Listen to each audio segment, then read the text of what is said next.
Josh here, and you're gonna have to forgive me because I realize that I haven't been making videos for the last little while, but what can I say? Honestly, while I love making these videos, I've been enormously busy last year of university and also. Anyway, I do have quite a few built up. I want to finish the Gamera series up until what has currently been released. So that's like 4 videos in and of itself. I gotta review the Social Network, The Girl Who Kicked the Hornet's Nest, bunch of things in December coming out, a couple graphic novels I definitely want to touch on. So yeah, but for now, let's just start with the newest Gamera review, Gamera vs. Guiron. And actually, before I get to that, I did want to mention too, by the way, that the reason I am doing this video via webcam rather than my usual, just adding a picture and then having the sound and the audio over top of that, is because the Windows sound recorder that I've been using, frankly, just doesn't work anymore. I have no clue why. The sound is just so minimal as to you can't even hear it sometimes. So from now on, they will be cam reviews until I get something as different, and then maybe we'll work something different out. On the other hand, you might like this. Who knows? Anyway, Gamera vs. Guiron. Now, this is a movie that really did surprise me, to be perfectly honest. After Gamera vs. Viras, I was not expecting a whole lot.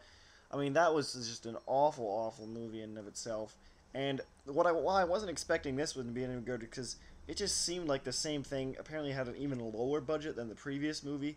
But in all honesty, I enjoyed this movie a lot. It's actually one of my more favorite entries in the Gamera series. And granted, it's, again, aiming at a very, very young audience. But at the same time, I feel like this is how you do a low-budget movie well. While you could tell there wasn't a lot of money to make this movie, there was clearly some heart behind it. And it's a very typical story. It's basically just one Japanese kid, one white kid. Again, I don't know why there's just a random white kid, but whatever. It's the tradition now, apparently. And they go off into the forest with their little sister, and the two boys get into a spaceship that just happens to be landing there. And the spaceship takes them back to another planet, and this planet is inhabited by aliens with their own giant monster. Gamera goes to get them back. You can see where this is going. The aliens are not very nice. When are they ever? And then Gamera has to fight with their resident monster, Guiron, who actually fights a third monster in this movie, who is not really a new monster. It's actually just Gyos, but gray. They call him Space Gyos. Anyway, cool fights though. Really silly. A lot of personality traits are put into the monsters this time, so it's very much shooting for a younger audience. But it's a lot of fun to watch. So that's really what matters. The characters in this are surprisingly likable. The aliens, not so much, but the two main kids in this movie, surprisingly nice.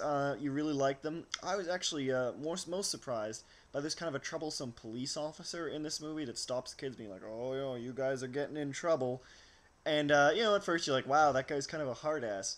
But by the end of the movie, and the movie kind of develops in this dual plotline of what's happening to the kids on this planet, and the young daughter trying to convince the worst mother ever, by the way, that her sons are now in outer space. Admittedly, she's hesitant, but she goes to the cop for help that I was talking about to help with convincing the mother. And overall, you just really learn to like the guy by the end of the movie, and he has some nice kind of parting dialogue, I think. But I'm really looking far too much into this. This is not a movie you should be analyzing. There's really not a whole lot much more to this than just having fun, and that's really what this movie's about. I want to get away from the story and characters because, again, they're really perfunctory. So the costuming effects in this movie, as far as being another planet, the reason they did this is clearly because they didn't have that much of a budget, even less so than before. They could not afford the destruction of a city. But this film still feels like they have that destruction element there, or at least enough of it that it satisfies that part of you why you go see these kind of Japanese monster movies. And I really appreciated that about it. Particularly, I thought it was kind of an ingenious way to do this, as there's some fun alien technology, as well as some fun, as in, retro technology that you think to yourself, advanced aliens built a spaceship, you think they'd upgrade from that. Anyway, though, other than that, the costuming effects for Gamera and Guiron are not good, to say the least.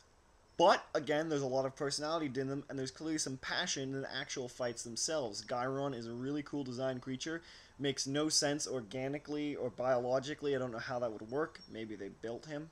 I don't remember what the actual explanation was now, to be perfectly honest. It's been a while since I've watched the movie.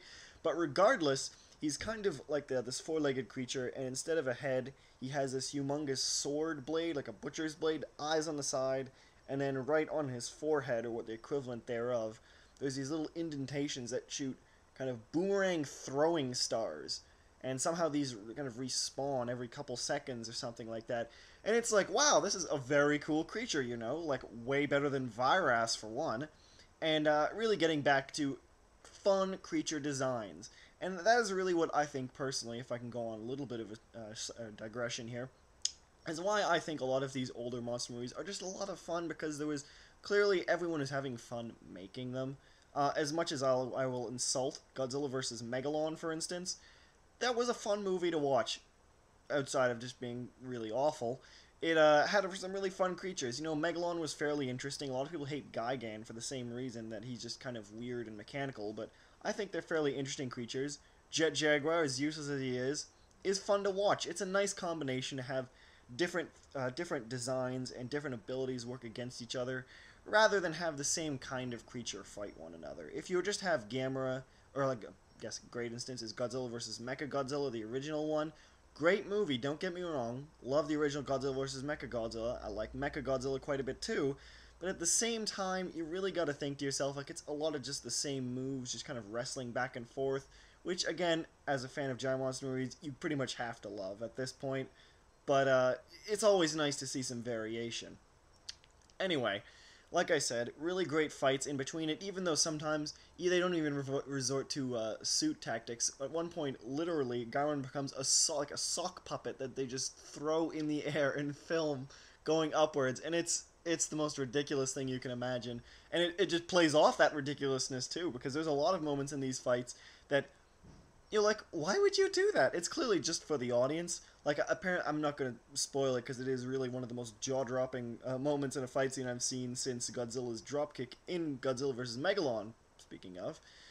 And at the Gamera does this one, like, acrobatic move that just blew my mind in more ways than one, and it was really, really silly. But it didn't feel like this movie was insulting me.